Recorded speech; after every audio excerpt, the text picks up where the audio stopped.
Hey everyone, Wolf Lord Rho here. Today we finish our scattering week as we discuss the most often overlooked aspect, the Primarchs' own doubts. General spoiler warning to begin, as today we will be referencing events from across the Horus Heresy. As always, I really recommend you read the stories for yourself first, without spoilers, as that's the best way to enjoy the lore for yourself. But with that said, let's just jump straight in. Okay, so over the past several days, we have covered and discussed the various factors regarding the scattering. We began by looking at Chaos's version of events, the vision they presented to Horus Lupercal, their argument that the Emperor allowed it, that he never cared for the Primarchs, and was just using them to achieve his own godhood. We then debated the Imperium's version, the first-hand account of Chief Custodian Constantine Valdor, the panic-stricken rush at the sound of the alarm, and the devastation and death unleashed by it. How it was all more luck than anything else, that the Emperor's dreams survived at all from the fire. And we next spoke of the rebellion of Amara Astarte and the words of Malcador in its aftermath. How his incredibly telling conversation with Valdor regarding the Emperor is probably the best evidence to the argument the Emperor never allowed the scattering. How he had unexpectedly found echoes of the Primarchs in the ether, and now believed they may have survived. And then finally we discussed the revelation of Erda, the so-called mother of the Primarchs. How it at first appeared she alone was instead responsible for the scattering. How it wasn't Chaos or the Emperor at all. But then how it turned out she was just an unwitting pawn of the ruinous powers, their exposed weak link in the Emperor's project. And there is no right or wrong answer regarding the scattering.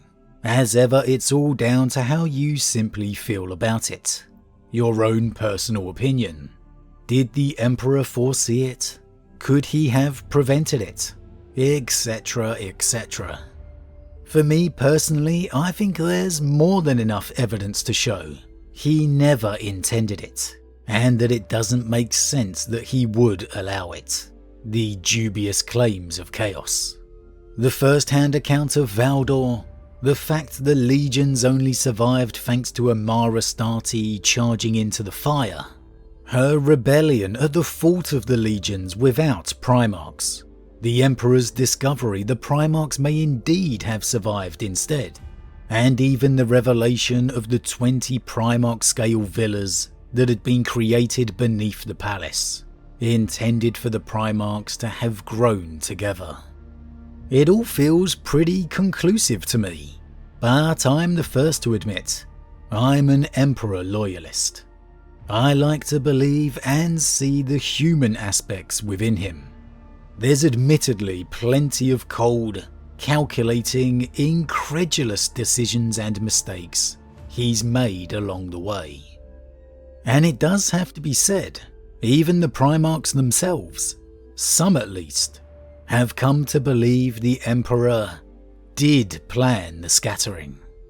Now, the adopted homeworlds of the Primarchs deserve their own whole series of conversations, and I think we'll do that at some point in the near future, because a great deal of the reasoning behind the Emperor did allow the scattering appears to be based on how well suited the worlds and their cultures were to each particular Primarch. There's a particular moment within the heresy novel Pharos by Guy Haley, with the maddening Conrad Kurz and Sanguinius, where even the Angel reveals he thinks the Emperor did plan it. It took place on Macragge, during Sanguinius's ill-fated reign as Emperor of Imperium Secundus, where Conrad infiltrated the Fortress of Hera to speak with his brother, particularly regarding this question. So pretty, so stupid. Father's favoured cockerel, preening in the hen coop. Is monstrousness not rather the point of me? Kurz replied bitterly. Tell me, brother, I am curious. Are you one of the ones who believe our scattering was chance, or one of the ones who do not? I think Gilliman is in the latter camp. I can see the thought ticking around that tedious track of a mind he has, like a rodent in a maze, desperate to find a different way out but knowing there is only one exit, and a feline waits without. Tick, tick, tick, he cackled, raking his talons slowly through the air, claws on the walls. You came to ask me this. You are insane. I came, Kurz shrugged. I am asking it. Does my purpose matter? Come, Angel. Do you really think it was chance? I want to know. Each one of us was cast away upon a world that turned out to suit our characters perfectly. Characters our father engineered. Furthermore, the characters of many of our Legion's Terran sons were also matched with those of the worlds we were found upon. And oh yes, we can both see the future. I rather suspect therefore that Father can read it like a periodical. Can you stand there and tell me that it was chance? No? No reply?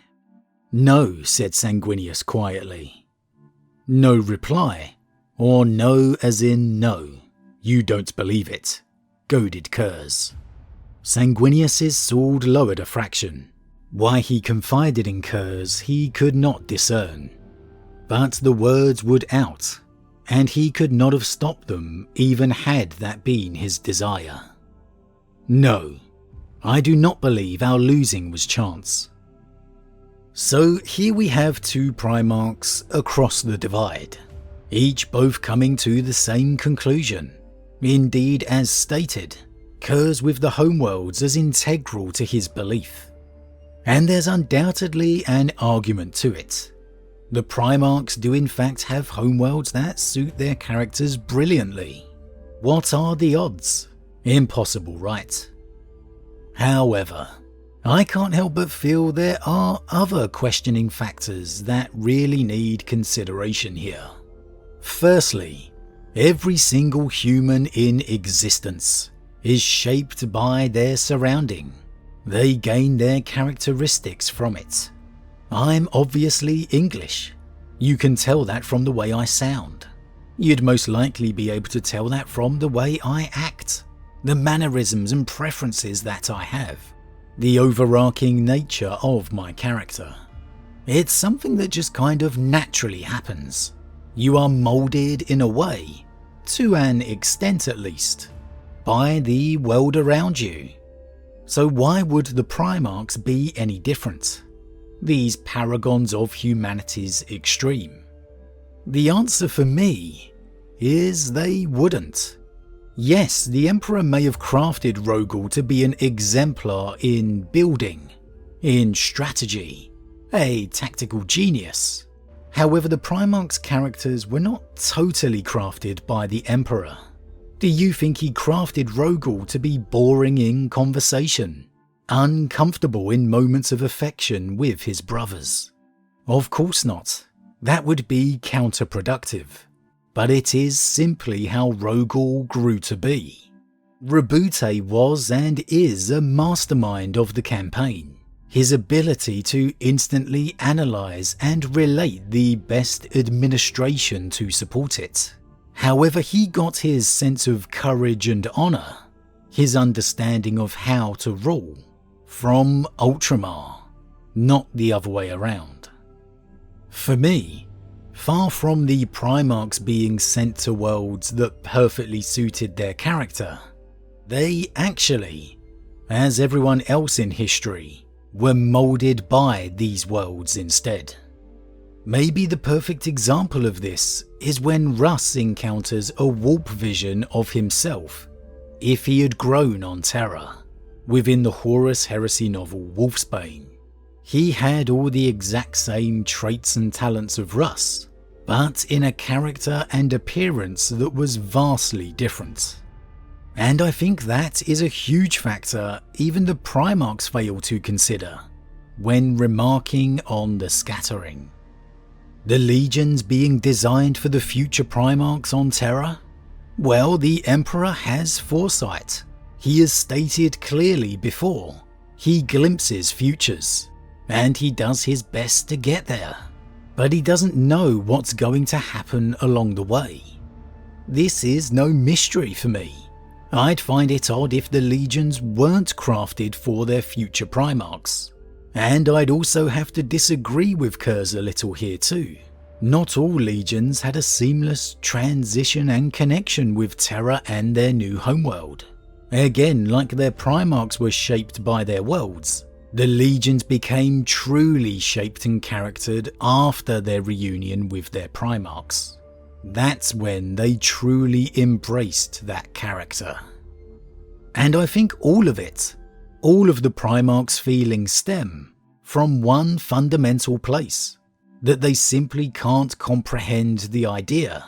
The Emperor made a mistake, that there was something outside his control, as amazing and all-powerful as he is.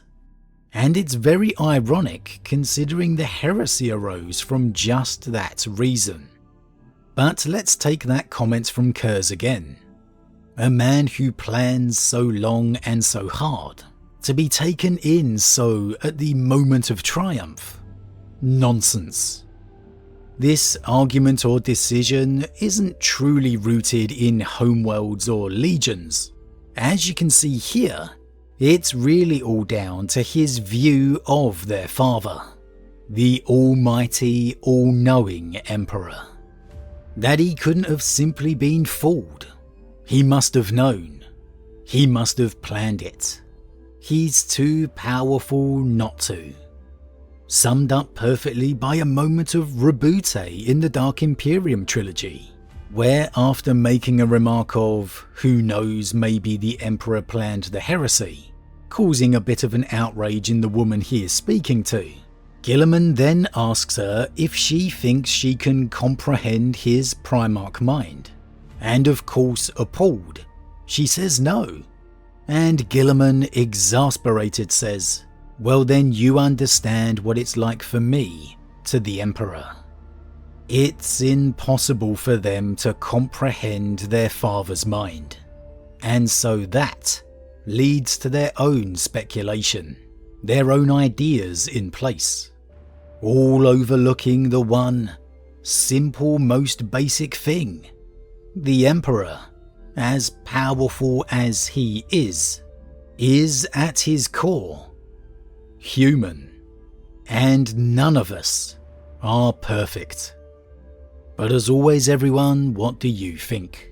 Is some of the Primarchs believing their father planned the scattering the most damning evidence against it of all? Are they right to see it's the worlds that suited them? Or like me, do you see it as the other way around? That it was they who were moulded by the surroundings they ended up on? That the Emperor gave them specific traits, but he absolutely did not engineer their entire personality? And that and all their viewpoints of their father all comes down to the same simple truth: human nature. As always everyone, leave your thoughts in the comments below. Huge thank you to all my subscribers, your support truly means a lot to me, it really does. If you're new, please consider subscribing to help the channel grow. And if you enjoyed this particular vid, then why not drop a like on it too. But with that said, I am off, and I'll see you all again real soon.